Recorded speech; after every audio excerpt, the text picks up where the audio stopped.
Thank you, Kim. Thank you, Taryn, members of the Pesticide Board Subcommittee. Thank you for the opportunity to deliver this testimony regarding the Department's 2019 literature review on neonicotinoid pesticides.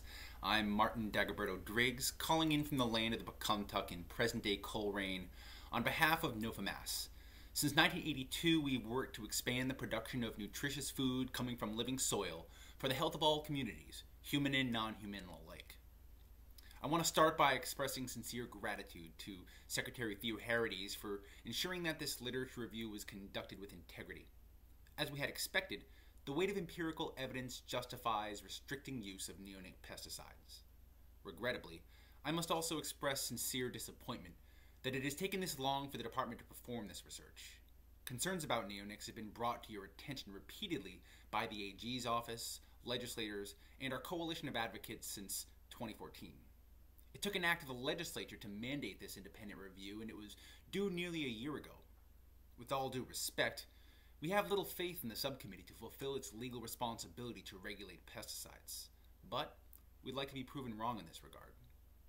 Given the inordinate influence of the chemical industry, which of course wants to keep our farmers dependent on their life-killing products, our movement must continue to exercise its democratic power through our elected officials while also monitoring and engaging the regulatory process whenever possible.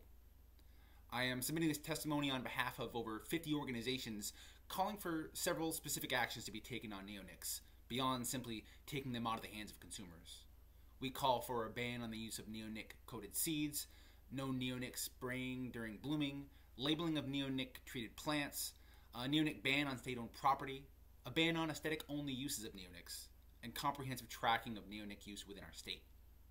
Now that the department's assessment of the science aligns with what our pollinator protectors have been saying for years, we expect the appropriate action to restrict neonics without further delay.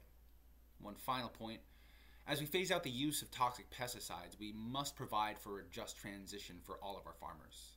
It's not their fault that this economy and corporate manipulation have driven a reliance on toxins to produce our food. We cannot place the burden of this transition on farmers who can barely make a living.